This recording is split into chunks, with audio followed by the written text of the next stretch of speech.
So hello friends, this is Yogesh Devada and you are watching Concept Zone. So good morning. So now we will start our new topic which is natural gases. इससे पहले हमने कोल and petroleum के बारे में कौन कौन से topics cover कर लिए हैं, मैं उनके बारे में थोड़ा सा डिस्कस कर लेता हूँ। हमने बात करी थी कोल क्या होता है, कोक क्या होता है। कोल हमने कहा था नेचुरल प्रोडक्ट है जो हमें नेचर से मिलता है, और कोक जो होता है उसे अपन हाई टेम्परेचर में इन द एब्सेंस ऑफ अगर ऑक्सीजन हम उसे हीटअप करते हैं तो हमें जो आउटपुट में मिलता है उसे अपन कहते हैं कोक। और डिफरेंस क्या है दोनों के अंदर, यही है बेसिकली। अब एडवांटेज क्या है कोक की, तो हमने बात करी थी कि भाई इसके अंदर मॉइस्चर कंटेंट कम होता है, वोलेटाइल कंटेंट कम होता है, जिसकी वजह से इसकी इफिशियंसी बढ़ जाती है, कैलोरीफिक वैल्यू बढ़ जाती है ना। और इससे हीट आउटपुट जो होता है वो बहुत ज्यादा इंक्रीज कर जाता है ना। तो ये एडवांटेज थी। उसके बाद हमने पढ़ा था पेट्रोल के बारे में, पेट्रोलियम क्या होता है, कैसे एक्सट्रैक्ट किया जाता है, कौन कौन से मेथड्स है जिससे अपन इसके बाद में इसको रिफाइन किए करते हैं, जिसमें से बेस्ट मेथड हमने पढ़ा था फ्रैक्शनल डिस्टिलेशन के बारे में।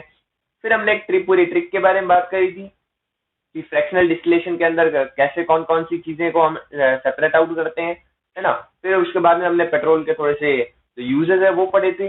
फाइनली हमने पढ़ा था व्हाट इज कंजम्पशन। ये सारे हमने कंप्लीट कर लिए हैं। इसके अलावा हमने क्या कवर किया था, what are the types of sources on the different types of classification on the different types of criteria, है ना। ये हमने सारे कवर कर लिए हैं। तो चलिए अपन देख लेते हैं व्हाट इज नेचुरल गैस। तो नेचुरल गैस एक्चुअली है क्या। तो हमने जब पढ़ा था एक्सट्रैक्शन ऑफ पेट्रोल, तो उसके अंदर हमने ऐसा कुछ पढ़ा था एक्सट्रैक्शन कैसे करते हैं। तो उसका एक दो तरीके हैं, मैं आपको थोड़ा सा बता देता हूँ। एक तो तरीका ये है कि एक डबल पाइप स्ट्रक्चर होता है, ऐसे एक पाइप के अंदर दूसरा पाइप ऐसे डाल दिया जाता है, डबल पाइप स्ट्रक्चर, है ना। एक पतला पाइप होता है और एक मोटा। मोटे वाले पाइप से यहाँ पर अंदर एयर या फिर कोई गैस फ्लो करवाई जाती है, ठीक है। और यहाँ से जो मिडिल वाला पाइप है, इससे क्या होता है, आउटपुट में हमें क्या मिलती है, गैस और पेट्रोल मिलता है, पेट्रोलियम मिलता है ना। जो अपने यहाँ पर बहुत सारी गैस जो इकट्ठी हो रखी है, सबसे पहले तो हमें गैस आउटपुट मिलेगा, ऑब्वियस है। और उसके बाद में हमें क्या मिलता है, पेट्रोल जो अंदर है, इसके नीचे ये वाटर लेवल हो गया, है ना। तो एक तो मेथड ये हो गया। दूसरे वाला मेथड क्या होता है, जिसके अंदर सेम यही डाउनलाइट स्ट्रक्चर, ये जो अर्थ है, यहाँ पर जो पाइप स्ट्रक्चर आपको जो दिख रहा है, ये पाइप सिंगल ना होकर डबल होते हैं, दो अलग अलग पाइप होते हैं ऐसे, ठीक है। तो एक से तो एयर या फिर कुछ सब्सटेंस फ्लो करवाया जाता है, सेकंड वाले से हमें एयर या फिर क्या नाम है इसका, नेचुरल गैस या फिर पेट्रोल हमें आउटपुट में मिल जाता है। तो ये दो मेथड थे। तो ये भी आप देखो आप कहाँ से एक्सट्रैक्ट हो रही है, अर्थ से, यानी कि ये भी क्या होगी, नेचुरल होगी कि नहीं होगी, नेचुरल होगी। इसका मतलब क्या हुआ, नेचुरल होने का मतलब ही एक है, it should be non renewable या फिर एग्जॉस्टिबल, मतलब खत्म होने वाला, या फिर आप कह सकते हो कन्वेंशनल। अब कन्वेंशनल, तो ये मतलब आप इन कैटेगरीज में इस गैस को रख सकते हो। इसका मतलब ये जल्दी ही खत्म हो जाएगी अगर इसका, अगर अपन ने इसको क्योर नहीं किया, इसको रिजर्व नहीं किया, कंजर्व नहीं किया, तो क्या होगा, एक टाइम के बाद में क्या होगा, खत्म हो जाएगी। जैसे हम कह सकते हैं पेट्रोल भी है, पेट्रोल आफ्टर सम टाइम, मतलब 50 साल, 100 साल, 200 साल, जितने साल का हमारे पास रिजर्व है तब तक रहेगा। After that it will wipe out, खत्म हो जाएगा। तो वही हमारे पास नेचुरल गैस के साथ में भी है। अब नेचुरल गैस है क्या, मिलती कैसे, वो तो बता दिया। तो ये है क्या, इट्स ऑल्सो दी हाइड्रोकार्बन। ये भी किससे बनी हुई होती है, हाइड्रोकार्बन से। पेट्रोल भी हाइड्रोकार्बन से बना होता है, केरोसिन भी और डीजल भी, ये सब हाइड्रोकार्बन है। अब ये हाइड्रोकार्बन है क्या, अपन 12th क्लास में पढ़ेंगे आगे। लेकिन एक बेसिक आइडिया दे दूं, हाइड्रो मतलब हाइड्रोजन और कार्बन मतलब कार्बन, यानी कि ये सब मिलकर किससे बना होता है, हाइड्रोजन और कार्बन से मिलकर ही बने होते हैं। बस आप इतना समझने की कोशिश करें।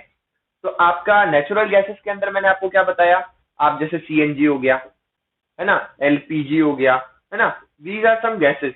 तो उसमें से सीएनजी आप गौर करो, कंप्रेस्ड नेचुरल गैस।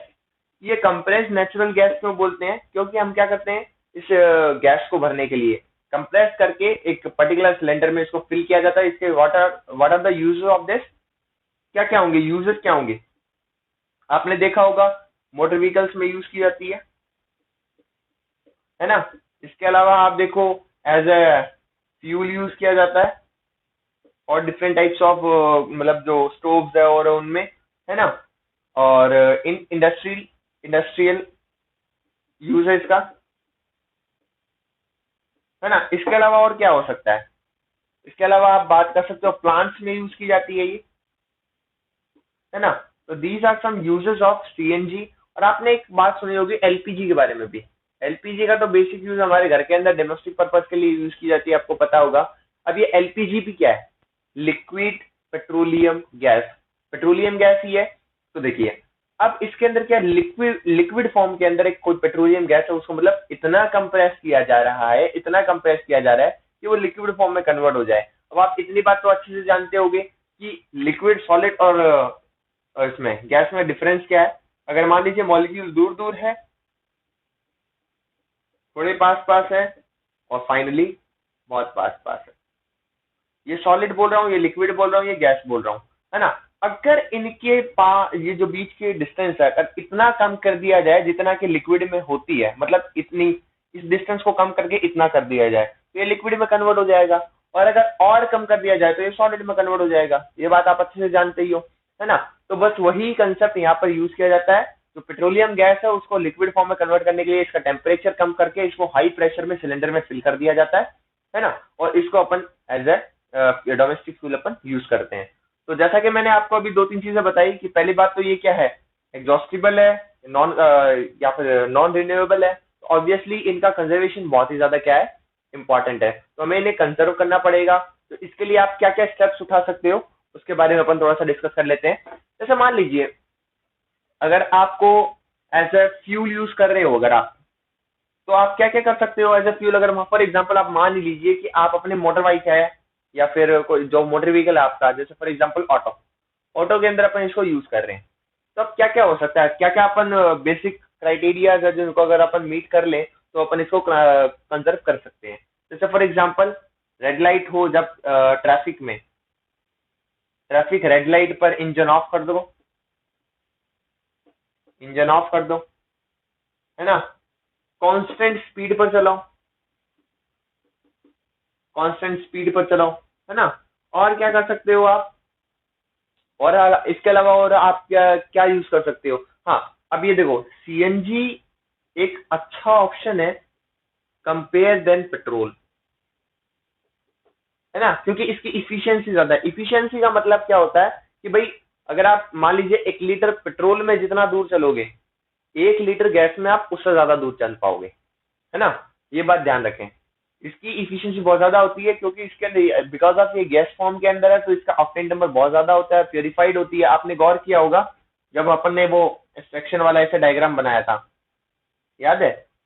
तो इस एक्सट्रैक्शन वाले डायग्राम के अंदर आपने देखा था यहाँ से फ्लू गैसेस निकल रही थी, याद है ना। ये जो फ्लू गैसेस निकल रही थी यही है सीएनजी। यहाँ से ये अपन नेचुरल गैस निकलती है, इसको बाद में अपन कंप्रेस करके ऐसे यूज करते हैं। तो इसके अलावा आप क्या कर सकते हो, सीएनजी का यूज कर सकते हो कहाँ कहाँ पर, बहुत सारी बेसिक जो मैंने आपको अभी बताया था कि क्या क्या यूज हो सकते हैं। मोटर बाइक में यूज कर सकते हो आप, एज अ फ्यूल यूज कर सकते हो, इंडस्ट्रीज में यूज कर सकते हो, जिससे क्या होगा, पेट्रोल को कंजर्व करने में हेल्प मिलेगी। सो बेसिक बस यही था। और आपको क्वेश्चन अभी ऐसे नहीं मिलेगा कि आप सीएनजी को कैसे मतलब कंजर्व करोगे। बेसिकली आपको क्वेश्चन मिलेगा, कन्वेंशनल एनर्जी रिसोर्सेज को कैसे कंजर्व किया जा सकता है, या फिर नॉन रिन्यूएबल एनर्जी रिसोर्सेज को कैसे कंजर्व किया जा सकता है, या फिर क्वेश्चन आएगा एग्जॉस्टिबल जो एनर्जी रिसोर्सेज है उनको आप कैसे कंजर्व कर सकते हो। बेसिकली आपको क्वेश्चन इस टाइप से मिलेगा। तो आप क्या कहोगे कि भाई कम से कम यूज करेंगे, पब्लिक ट्रांसपोर्ट का यूज करेंगे, है ना।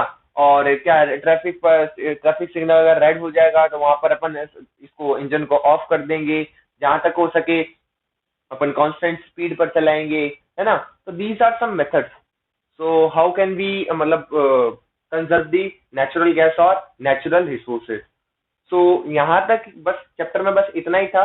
इसके अलावा और कुछ भी चैप्टर में डिस्कस करने लायक है नहीं, सारा पूरा चैप्टर अपन ने कवर कर लिया है।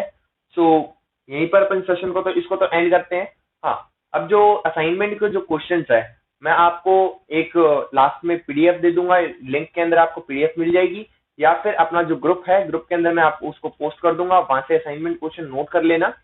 उसके अंदर आपको करना क्या क्या है कंप्लीट, पहले मैं बता दूं आपको, प्लीज नोट्स को कॉपी एज इट इज ना करें। पहले आप अच्छे से पूरे नोट्स को पढ़ें, पढ़ने के बाद आप अटेम्प्ट करने की कोशिश करें क्वेश्चंस को, क्योंकि इससे ही आपको पता चलेगा कि आपको डाउट कहाँ पर है। तो how to write the answer if you know, तो आप आगे एग्जामिनेशन में कैसे उनको उनसे डील करोगे तो आपको अच्छे से पता चल पाएगा। ठीक है, तो आपको सारे क्वेश्चंस मैं वहीं दे दूंगा। तो नेक्स्ट टॉपिक आपका जो होगा वो आप ग्रुप में बता दीजिएगा कि आपको कौन सा टॉपिक पढ़ना है। सो तब तक के लिए thank you so much, have a nice day.